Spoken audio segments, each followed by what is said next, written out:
Fingers. No. He went in and he literally stole it from the monks and he brought it to the Tsar. And this beautiful copy of the earliest Bible. And he did a major analysis of the text, and he published 3 volumes, and one of the volumes is a close examination of the text, which he made. And by the way, he found 13,800 discrepancies between that existing Bible and the current volume. What? Starts with a W? No, Tischendorf. Oh, starts with a T. Yeah. Well, Tischendorf is an astonishing figure. Self-taught, and that's very often it's very significant. Well, at St. Catherine's, you see, when they opened up and they discovered this ancient work, that is 350, 340, they think 340 is the most likely date, or just after 340.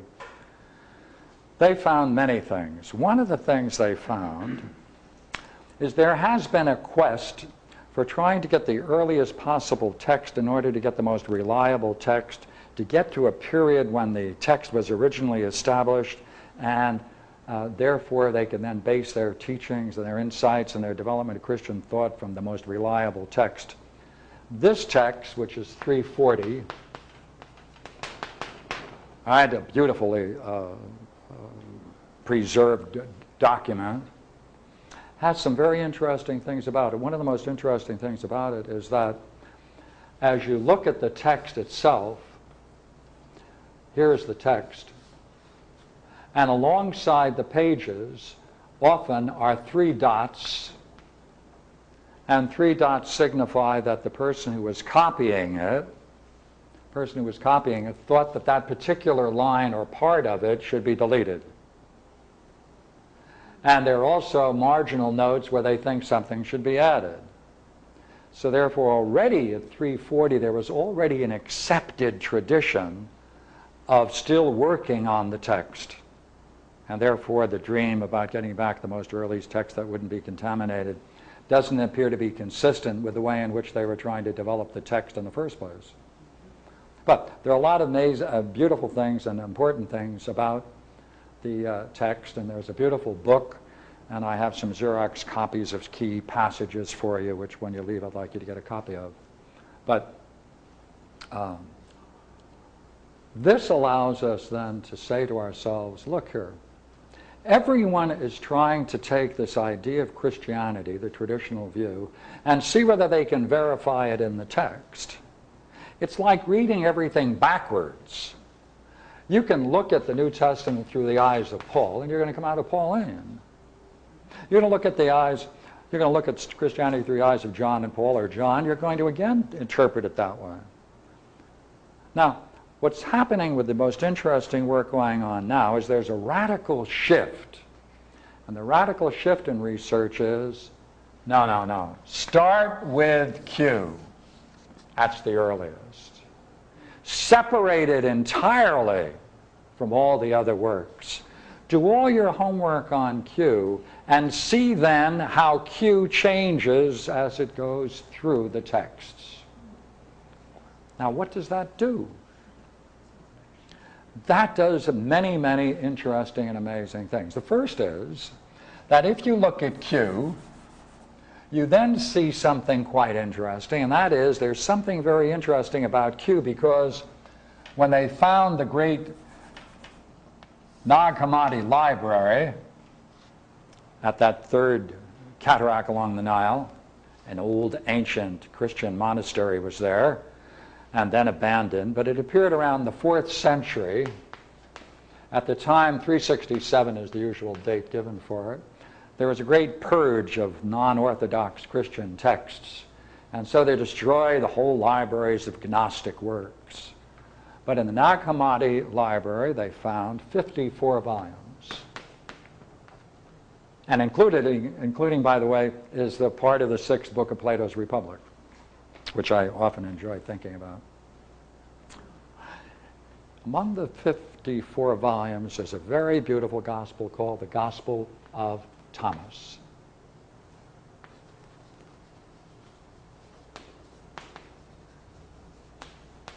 By the way, Gospel of Thomas. Put another figure here. Mark, Thomas.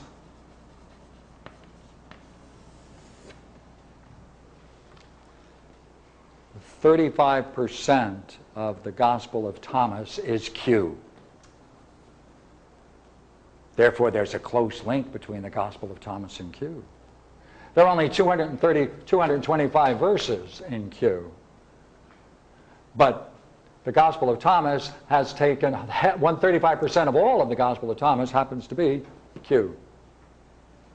Now,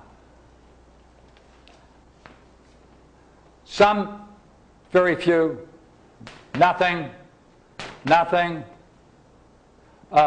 one or two, no historical. What is Q? Why was it written? It's certainly, one of the scholars remarking about reading Q is that it's very clear that Q is not for Christians. By that he meant, obviously, that the traditional view of Christianity cannot be supported.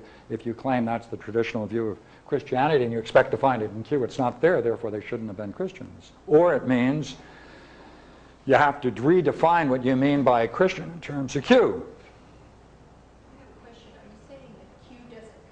Areas, or that these people didn't relate to Q? There aren't any people in that sense. All we have is the Q. Okay, so it does. Q, I don't get the force of your question. See, there aren't people. There's a document called, there's no formal, go ahead. Okay, does Q cover then the miracles, passion, post-resurrection parables? Is that Look, what you were saying? No. Oh, it doesn't. Okay. Post-resurrection. Okay, got it. No. Right? Parables, too. Right? Historical. Therefore, there's a close affinity, would you not agree, between Q and the Gospel of Thomas. And if these were the writings that were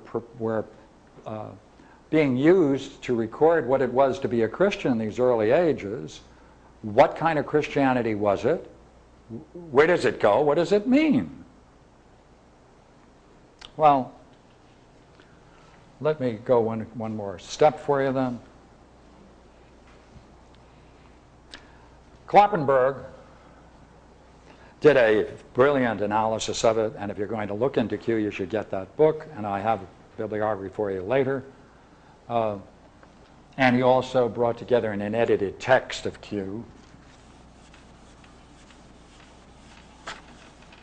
I don't think we need this anymore.